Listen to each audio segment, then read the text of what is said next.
Muy bien, continuamos en diálogos y estoy en línea con Pablo Paltrinieri, director comercial del Hospital Privado, y lo he invitado especialmente porque, bueno, con esta pandemia tenemos todo un sentido de la salud alterado. Hola Pablo, un abrazo, ¿cómo estás? Hola Rubén, ¿cómo estás? Buenas tardes. Gusto en saludarte. Igualmente. Pablo, una pregunta inicial para poder ser más abarcativo, ¿no? ¿Hay crisis en el sector privado de la salud? Hay crisis hace 20 años en el sector privado de la salud.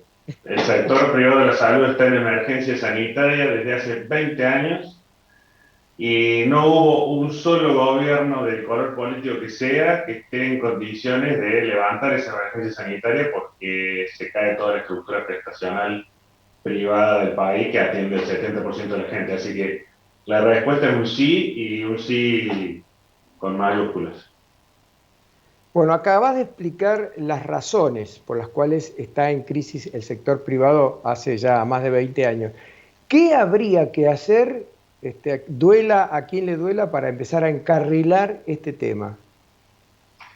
Mira, a mí me gusta hacer un poco un caminito racional en este sentido, ¿no? Y me voy a apoyar en algunos datos del amigo Jorge Colina, de IDESA, y que trabaja mucho con nosotros también. Cuando estamos partiendo de un escenario que es este que te digo, emergencia sanitaria por multiplicidad de razones, por problemas de encuadre fiscal, por, bueno, múltiples razones. Si uno hace una foto de los últimos, ahora hace muy poquito ha salido un nuevo estudio, pero digamos, de los últimos 10, 12, 15 años atrás, uno lo que ve es que el financiamiento del sector depende, por el modelo sanitario que tenemos nosotros, depende del empleo registrado privado. Y en estos 10, 15 años, el único empleo que ha crecido es el empleo público, o parcialmente el monotributismo, o parcialmente las empleadas de doméstica, ese tipo de perfil, que es un financiamiento hacia el sistema de salud muy bajo. En cambio, el resto del empleo privado ha caído, por lo menos, digamos, no se puede decir que haya crecido. Entonces vos tenés mucha más gente que demanda cada vez más servicios por una mayor longevidad, por la aparición de nuevas tecnologías, de nuevas enfermedades y demás, más consumo, más demanda del sector y cada vez menos financiamiento. En esas condiciones, después de todos estos años, llega la pandemia. La pandemia hace que el sector se convierta en un sector regulado, un sector parecido, digo yo, al sector del transporte, Dios no lo quiera, digamos, pero un sector regulado por el Estado que pisa los ingresos de todo el sector, mientras que el costo de la prestación médica, propiamente dicha, en estos últimos 2 años se ha duplicado. Entonces, ese escenario que parece una tormenta perfecta, que lo es, genera un proceso de concentración cruento. Yo creo que en algún momento lo hemos hablado como, no es un proceso de concentración por competencias, por determinadas características, por diferenciación. Es un proceso cruento. ¿Por qué? Porque se va achicando la estructura privada, la que está en condiciones de soportar este nivel de estrés empresario, digamos, o estrés en la generación de los servicios. Entonces, ¿qué creo que hace falta? ¿Qué hace falta? Primero, un sinceramiento de la realidad del financiamiento del sector. El sector no puede salir como está. Es decir, el sector requiere de un cambio en el foco. Ese cambio en el foco va mucho más allá en sí del sector, sino tiene que ver con esto que decíamos, con la generación de empleo genuino que colabora en el financiamiento del sector y de la atención. Hace falta un cambio rotundo en el encuadre fiscal de todo lo que es el sistema de financiamiento de prestación médica. Y si pudiéramos ir un poquito más hacia lo ideal, un cambio en la rectoría, en la forma de manejarlo al sector, porque ahí está sumamente fragmentado, desconectado y hay superposición en el esquema de financiamiento que hace que se desperdicie muchos recursos. Es una picardía que teniendo la calidad médica que se ha conseguido en la Argentina a lo largo de décadas, hoy estemos como estamos, ¿no? Es decir, en un proceso de destrucción de las estructuras que son las que han sostenido esa calidad médica a lo largo de los años. Está bien. Eh, si observamos otros sectores de la actividad económica del país, vemos que hay sectores que están muy afectados, como el caso del turismo y la gastronomía.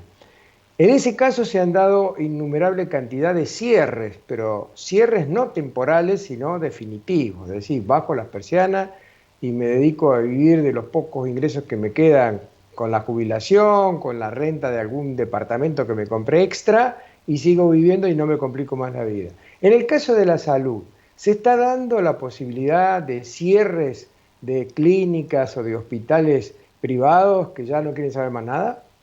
A nivel nacional, te diría que todas las semanas nos enteramos de una clínica que cierra. Todas las semanas. Acá hace unos meses hubo un estudio donde se dijo que en la provincia de Córdoba había habido muchos cierres de instituciones médicas en los últimos años, sobre todo hacia el interior de la provincia. Y creo que aquí en Córdoba ha sido bastante menos grave que en otras provincias del país, porque hay que reconocer que el gobierno provincial hizo de una política propia el sostenimiento de estas estructuras a través de distintos mecanismos digamos, que colaboraron por lo menos para que las estructuras no cierren.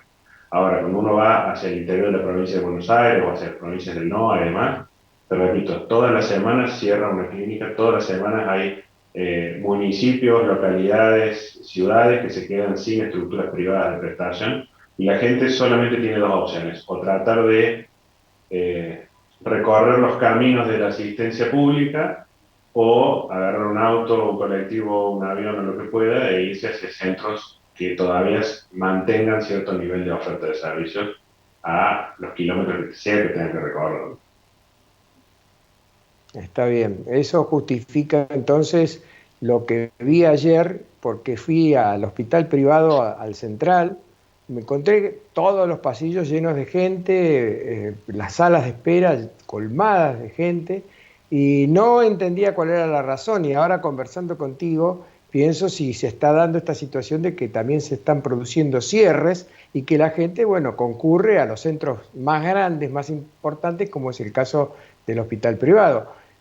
¿Ustedes han incorporado servicios nuevos que hace 2 o 3 años atrás no tenían? Nosotros estamos permanentemente incorporando servicios, es parte de una impronta, diría, de la genética del hospital desde cuando se fundó, ¿no? En la incorporación eh, nuevos servicios de diagnóstico, nuevas prácticas. Todas las estructuras médicas están permanentemente en la búsqueda de incorporar nuevos servicios. Ahora bien, cuando uno incorpora nuevos servicios también tiene que tener la contraparte de la demanda y esta demanda que es a veces muy específica, ¿no? Y es por eso que esto que veníamos hablando hasta recién, de lo que significa la crisis del sector y demás, va generando un incremento en la demanda que nosotros venimos percibiendo de manera muy importante en el último tiempo. Eso nos llevó a tener que ir abriendo, a ir incorporando nuevas instalaciones en distintos puntos geográficos de Córdoba, e incorporar mecanismos y esquemas de derivación desde otras provincias del país o inclusive de países limítrofes, para de alguna manera generar un continuo asistencial entre lo que es el desarrollo de estos nuevos servicios y esta demanda, ya sea la creciente propia de nuestra nación o de otros, o eventualmente de países limítrofes que también están pasando por sus problemas, y poder así, digamos, mantener esta propuesta de calidad de servicios al nivel que lo hemos tratado de hacer siempre, ¿no?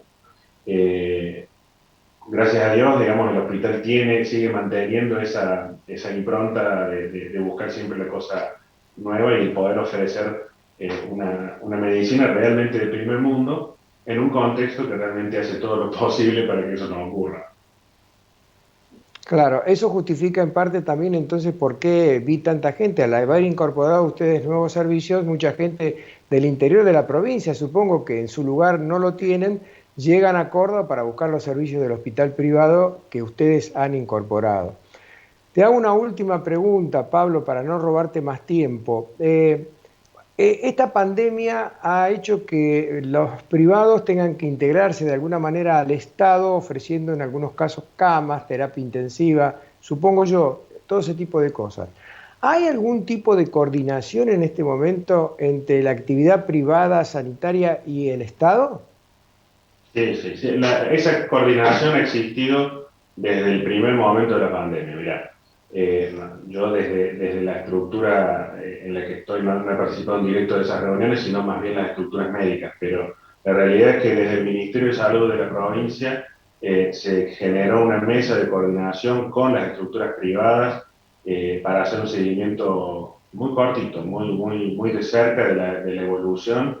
Las reuniones han sido y siguen siendo periódicas, y no solamente entre el Ministerio y las estructuras prestacionales, sino también con las estructuras científicas y médicas, que son parte, en definitiva, de estas mismas estructuras, en lo que es el asesoramiento y el acompañamiento en las decisiones de la política sanitaria que se ha ido llevando adelante.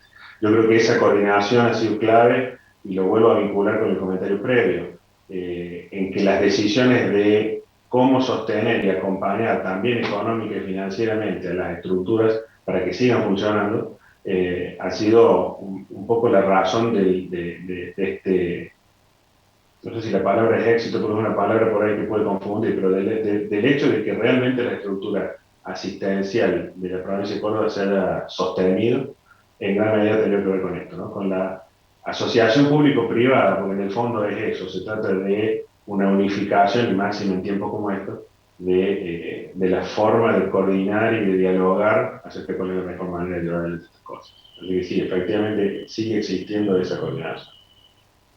Bueno, última pregunta, ahora en serio, Pablo. Viendo al margen de la variante Delta que está todavía latente ahí afuera, ¿vos ves que se está produciendo un amesetamiento en este momento de los casos de Argentina, que ya lo peor ya pasó?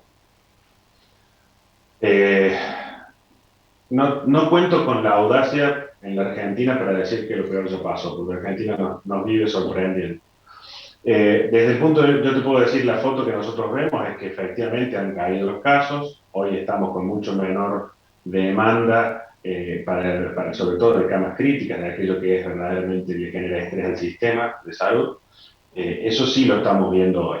Ahora, la perspectiva es que esto no va a continuar así. O sea, creemos que tarde o temprano vamos a tener una nueva sacudida, digamos, a partir de esta realidad. Y como siempre decimos, acá el gran tema es saber que esto va, de alguna manera va a tener que pasar, y estar en condiciones de poder afrontarlo como sistema de salud es el gran desafío. Bueno, y en ese sentido es que todas las medidas que se toman y todo lo que uno va tratando de hacer, van hacia eso va dirigido, ¿no? Lo público, lo privado, la coordinación entre ambas, esa es la realidad, estar en condiciones de dar asistencia a la gente cuando esto toma volumen como tomó hace bastante poco tiempo, Muy bien, Pablo, claro como siempre. Te agradezco mucho ¿no? tu participación en el programa y será hasta el próximo encuentro.